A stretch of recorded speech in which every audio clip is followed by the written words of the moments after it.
I think I got it. Okay. Woo! Okay, so here we are. We are a ghost, and this game's kind of like Kirby, but with possession. We get to take over whatever enemy that we want, and they all have different powers and different strengths.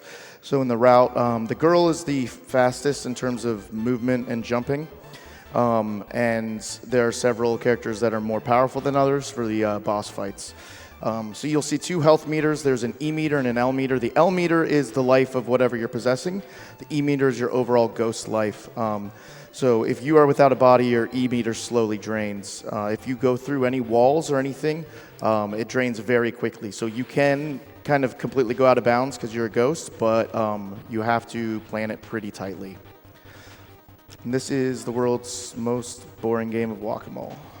The RNG manipulation, it's kind of hard to tell at this point how it affects it because a lot of this game doesn't have very much RNG, but the benefit is that the bosses do have quite a bit of RNG, which means that if he gets the RNG manipulation correct, there's not a lot in the game that can actually mess it up. All that happens is that he gets really good patterns on the bosses. Doing the correct manipulation, which I believe was found by Nudua, the correct RNG manipulation means that the first, third, and fifth bosses are going to be quite a bit faster. The first and third, the first boss actually is a tiny bit slower than optimal with the correct RNG manipulation. But the third is a lot more convenient, maybe hard to notice, but the fifth is the big one. The fifth is a snake that'll just sort of fly off screen. The correct RNG manipulation will keep him on screen for most of the fight, which is really convenient. Yeah, so for good ending, you can see 3 key slots on the bottom right of the screen. So you do not have to find those keys, but you need those to save the girl at the end. You cannot revisit levels or anything, so you have to do it first shot. And so that's why this adds a couple minutes, because we have to get 3 keys to unlock her. This boss coming up is used to be a pain, but it's a pretty easy 2-cycle.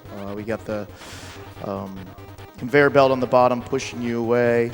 Chad, do you want to explain the mechanic of kind of like mashing down? And yeah, so there's 2 main ways to attack faster. This game sort of limits how fast you can attack with most enemies, or with most characters, but there's 2 main methods that you can attack a little bit faster. When it comes to the grenade marine, which is the one that he's using right this second, there's a method by which if you mash the jump button with the attack button... Sick clip there. Nice clip. Nice clip.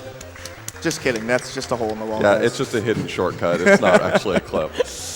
Frame perfect clip. The main one that you'll see throughout the run, and it can be used by pretty much every other character, or just every character in general, is for some reason the game releases the limit on how fast you can attack if you mash the down button with it. So you'll see with a lot of enemies, for some reason he'll try to stand on the ground and just like constantly duck as he's attacking. The reason is it's going to unlock how fast he can attack. Hey, we didn't get the snaky dance. That was a really good boss fight. Yeah, so that boss can sort of move up and down the screen really quickly, making it nearly impossible to hit him quickly. And so he got the good pattern there, obviously, because of the RNG manipulation. We're talking a lot about manipulating the RNG, but the thing is that it's pretty much frame perfect on the title screen based on a cue in the music. So it's really easy to say, I'm going to go for the RNG manipulation and then just be nowhere near. Yeah, it's really tight. So it seems like so far he's done it properly, which is pretty impressive, actually. Very impressed. So this stage actually went through some rerouting.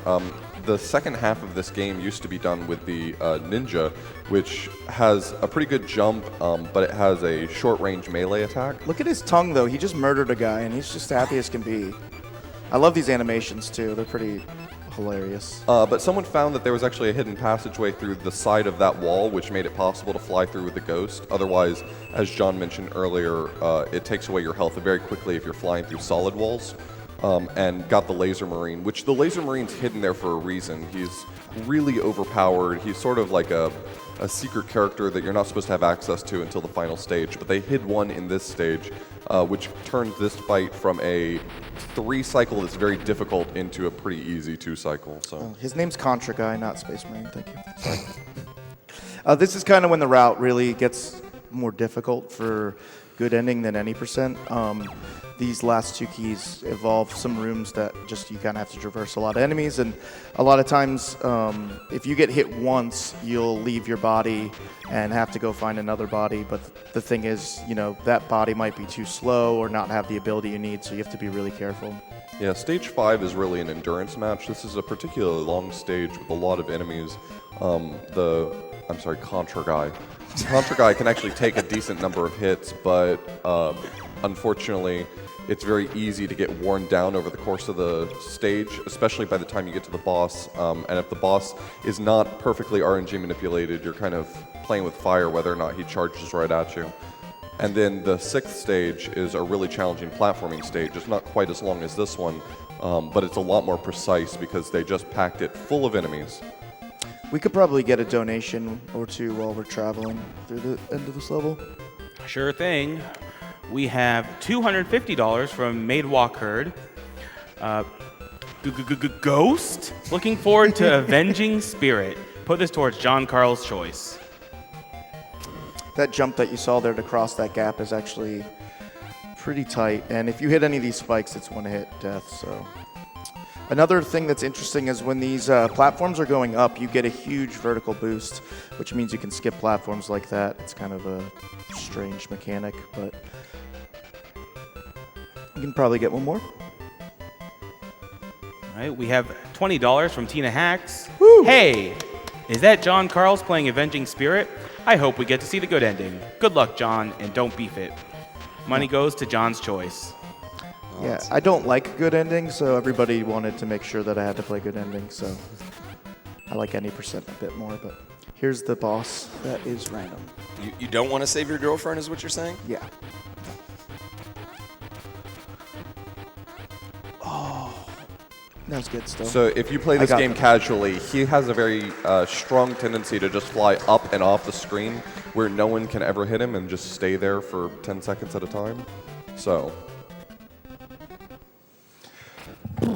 This is the stage I hate. This is a very difficult stage, and it's difficult on any percent, and then you have to stay in it about 4 times as long in good endings. So this is a... I'll take a little serious time, I guess, for this room, which is really lame, I know. But...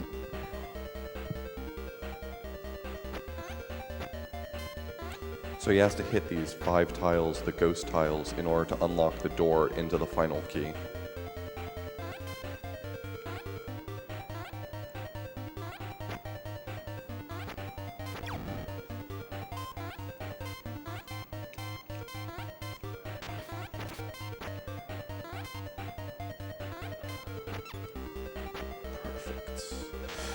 Whew.